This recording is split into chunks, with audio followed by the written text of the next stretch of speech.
Bonjour à toutes et à tous, les amis, c'est Gilles Mansillon. Je suis rappelé à revenir communiquer aujourd'hui sur la psychologie transcendantale. C'est clair que toute l'humanité est en train de se réveiller, peut-être pas au niveau de la conscience de l'ascension, mais au niveau de la nécessité d'être indépendant, de retrouver sa liberté, sa qualité de vie. C'est important de rester observateur. Quand on est observateur et contemplatif, on peut laisser le programme se dérouler en dehors de la matrice. Comprendre on travaille pour le tout, on ne travaille pas pour les intérêts particuliers des uns et des autres. Donc, comprendre qu'on a tous un double éthérique en réalité, c'est pas un double entérique, là-haut, on a une existence dans un plan supérieur, ce que Platon appelait le monde intelligible, par rapport au monde sensible, qui est tout le temps en transformation, qui n'est qu'une pâle réflexion, copie de ce qui est là-haut. Et donc, au plus on arrive, on a tous un moi supérieur, c'est-à-dire au plus on arrive à intégrer cette connexion avec notre moi supérieur, au plus on peut faire les choses là-haut, ce qui est beaucoup plus facile, même si bon, c'est pas toujours au niveau conscient, mais c'est ce qui se passe là-haut qui fait qui descend inévitablement. Parce que dans ce monde de la dualité, il y a un poussé-tiré. C'est ce que Hegel expliquait, c'est la thèse. On crée un problème, on crée un conflit qui fasse le problème pour arriver à un résultat qui est voulu par ceux qui ont créé le problème, qui crée une synthèse. Et donc, c'est un petit peu, c'est savoir que, bon, Platon expliquait que celui qui raconte l'histoire, c'est celui qui contrôle la société. Donc, il y a toute cette lutte d'opposition, c'est une bataille du psyché réellement. Donc, il faut vraiment rester neutre, rester serein le plus possible, hein, parce que bon,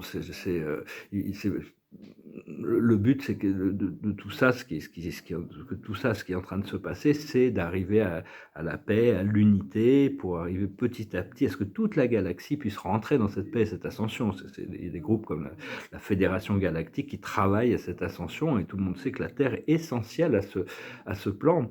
Et donc, mais enfin, ce qu'on cherche, c'est élever notre conscience au-dessus des plans de polarité et de dualité, même si, bon, on doit toujours travailler pour les équilibrer, c'est d'arriver au nirvana d'existence, hein, c'est ce que le Bouddha, moi je suis judéo-chrétien, mais bon, ça n'empêche pas que la connaissance, la sagesse du Bouddha reste essentielle, c'est au-delà de la souffrance, au-delà de ce monde de dualité. Et pour ça, on ne peut pas être trop ascétique. On ne peut pas, c'est pas le fait de dire on abandonne, on fait abstraction de tout. Hein. Il faut essayer de rester modéré dans les choses et voir qu'est-ce qui résonne avec nous. Parce qu'on ne pourra pas atteindre l'ascension grâce à l'ascétisme. Le Bouddha, d'ailleurs, avait expliqué ça. C'est-à-dire, c'est presque impossible au niveau humain de complètement tout arrêter, toutes ces choses du monde terrestre. Et puis il y a tous ces gens qui vous disent fais pas ci, fais pas ça, hein, à dada pour coup de cadet, à cheval sur mon bidet, comme disait Jacques Dutronc. Donc il faut vraiment écouter son âme, écouter vraiment ce qui est acceptable pour nous. On est là pour assister les autres, hein, sinon on doit s'occuper de notre propre vie. S'ils demandent l'assistance, on peut l'apporter. Et mais on doit vraiment maîtriser tous ces programmes de la 4e dimension avant d'arriver dans la 5e dimension. Et on aura besoin de maîtriser les programmes de la 5e dimension avant d'arriver dans la 6e, et jusqu'au moment où on arrive dans la 7e dimension, où on devient maître de la réalité. Mais tout ça, c'est en train de se passer naturellement. On est tous uniques, on est tous programmés pour différemment, pour apprendre différentes choses. Là, ce qu'il faut vraiment, c'est apprendre à lâcher prise de l'ancien, lâcher prise des mémoires, des traumatismes, des croyances, des habitudes, du conditionnement, et même de certaines relations. On ne peut pas complètement utiliser la flamme violette ou l'épée de Michael, hein, appelé l'archange Michael pour ses anges, pour vous assister. Il est très impliqué ici, hein, ou la flamme violette pour arriver à transmuter toutes ces choses. Parce que la sensibilité, c'est une épée à double tranchant, hein, de toute manière. C'est-à-dire que, bon, moi, par rapport à certaines connexions intimes, intérieures, des fois, bon, je vais continuer à les cultiver et m'aligner avec, mais l'esprit m'informe. Quand on n'est pas informé, bon, très bien, ce qu'on ne sait pas ne peut pas nous faire de mal. Mais on m'informe des choses qui se passent derrière mon dos. Et donc là, à partir de là, je suis obligé j'ai une tendance à créer des limites, des déconnexions, pas complètes, mais quand même prendre de la distance pour me protéger, et essayer d'avancer, de développer l'indifférence par rapport à ça, parce que bon, ça, on reste au plus on est sensible, au plus on ressent les choses quand même, hein, donc il y a tout ce programme mais bon, il y a aussi donc ça, c'est des choses on doit travailler pour gérer nos énergies, arriver à l'équilibre, hein. Je sens qu'il y a des gros changements qui arrivent. Et il y a une planète aussi qui est juste à côté de nous, qui s'appelle Vénus, qui est très avancée, une planète qui est dans la 6e dimension. Ce sont des êtres pacifiques, ils ont d'incroyables technologies. J'ai visité, on a probablement eu des incarnations sur Vénus avant de venir sur Terre, parce que beaucoup de programmes dans notre univers local, on se prépare, toutes les âmes qui viennent des plans supérieurs se préparent éventuellement pour venir sur Terre, pour la matière. C'est pour ça que la planète est si peuplée, c'est parce qu'il y a beaucoup d'âmes qui ont envie de participer à cette ascension et de cette résolution du programme. Mais Vénus, donc si on a de la famille là-bas, si on s'est incarné là-bas, sont des êtres très pacifiques. Ils nous ont fait différents cadeaux, d'ailleurs, l'aigle royal, les abeilles, c'est des cadeaux de Vénus. Et la déesse de Vénus sera certainement, c'est une sorte de grande sœur de la Terre, c'est un peu plus petite planète, mais qui sera certainement, qui permettra d'activer le corps de lumière de la 5e dimension de la planète Terre. Il y a aussi ses fils, ce sont des êtres, même si Vénus est dans la 6e dimension, l'administration céleste de Vénus sera beaucoup plus haut dans la 7e dimension. Il y a un des grand maître ascensionné de Vénus, qui est un logo planétaire ici sur Terre, qui s'appelle Sanat Kumara. On le salue, on le remercie de son service, et c'est quelqu'un d'extraordinaire, aussi comme le Bouddha aussi est un logo planétaire ici. Ce sont des êtres qui servent la planète dans leur unification, et donc on peut connecter avec cette planète de Vénus, hein. C'est des forces bienveillantes. Donc voilà, écoutez, je vous remercie d'aimer, de partager, de commenter, de souscrire. Je vous remercie pour vos dons. Si vous avez une session privée, vous pouvez m'envoyer un email. Je voulais aussi dire que je mets mes vidéos sur Twitter maintenant. Donc vous pouvez me trouver là. Je vais rester plus ou moins guidé à rester communiquer sur YouTube. Je suis aussi sur Telegram et sur Vika. Je vais peut-être ouvrir une chaîne sur Odyssey et sur Crowdbanker, parce que YouTube, je voulais voir, je ne suis pas très intéressé de mettre de la publicité sur ma chaîne, mais je voulais voir, et ils m'ont répondu que le contenu de ma chaîne était nuisible à YouTube. Donc ils ne me permettent pas de mettre de la publicité. Par contre, eux, ils en mettent.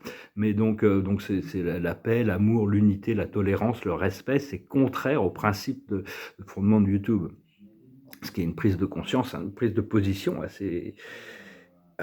qui pose quand même quelques questions éthiques. Mais bon, alors bon, j'ai des connexions là-haut avec Sergey Brin et Larry Page, qui sont les fondateurs de Google, les propriétaires de YouTube. Je leur ai envoyé un message par rapport à YouTube France, et c'est Sergey qui a répondu, donc il va voir, je sais pas, c'est juste pour son intérêt à lui, hein, c'est pas le mien.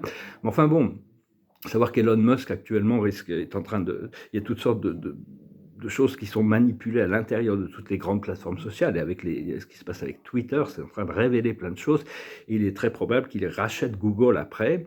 Et Donald Trump aussi a lancé un grand appel pour éliminer toute cette censure dans tous les réseaux sociaux, tous ces programmes de manipulation. Mais enfin bon, on est vraiment au-dessus de tout ça, hein, c'est pas vraiment gênant. Tant que je peux communiquer ici, je vais communiquer ici. Sinon, vous pouvez me trouver sur Telegram, sur Twitter, sur Vika. Et donc voilà, hein, moi ils me disent que si je change mon contenu, je pourrais redemander à faire de la pub d'ici 1 mois. Mais bon, vu que ma vie va changer, je vais changer mon contenu, et ça risque de leur plaire. Mais enfin bon, c'est juste un peu étrange des fois leur positionnement. Je suis pas en train de critiquer les critiqueurs, hein, mais bon, tout le monde doit devoir. Il y a toutes sortes parce que bon, il y a toutes ces plateformes. À un moment donné, il y avait AOL, et puis ils ont disparu. Il y avait MySpace, et puis ils ont disparu. Hein. Au plus ils sont grands, au plus leur chute est difficile aussi. Donc tous ceux où il y a un positionnement, où il va y avoir un réalignement pour servir l'intérêt, le bien commun et le plus haut bien de tous, ou alors ça risque de se désagréger. Il y a beaucoup de choses qui se désagrègent. Quand on change de dimension, toutes les choses inférieures se désagrègent et reviennent à la poussière. Tout est oublié, comme disait Marc Aurèle. Tout ce que l'on croit important aujourd'hui sera de la poussière demain. Il sera oublié, il y aura autre chose qui le remplacera. Donc voilà, restez joyeux, restez heureux, cherchez des choses qui vous font du bien. Je vais finir avec cette chanson un peu légère. Ça s'appelle Amazing Grace, comme ça dit. Amazing Grace, how sweet the sound that saved a wretch like me. I once was lost, but now I'm found. Was blind, but now I see. 'Twas grace that taught my heart to fear, and grace my fears relieved. How precious did that grace appear, the hour I first believed. When we've been there 10,000 years, bright shining as the sun, we've no less days to sing God's praise than when we first begun. Revenir à l'état de grâce. Donc tout ça, c'est en train de se résoudre. Il y a plein de choses. J'ai pas mal de contacts aussi actuellement avec Elon Musk là-haut. Hein, ça se passe. J'essaie de le soutenir par rapport à certains de ses projets. Hein, même si bon, tout le monde fait, la plupart de ses programmes font partie de cette thèse, antithèse, synthèse. Hein, mais bon, on a besoin des révélations. On a besoin que tout ça sorte. Et il y a il n'y a pas le choix. Ça, c'est les forces de l'univers qui font remonter toutes les choses. L'humanité est réveillée. Il n'y a plus le choix de toute manière. Plus personne ne peut arrêter le procédé d'ascension, d'éveil, et donc quoi qu'il puisse se passer, hein, de toute manière, rien ni personne ne pourra. Donc ce qu'on a besoin, c'est juste de chercher à se relaxer, se détendre dans l'attente pour regarder tout ça, observer tout ça. Je vous salue, je vous souhaite une excellente journée, je vous dis à bientôt. Adonai.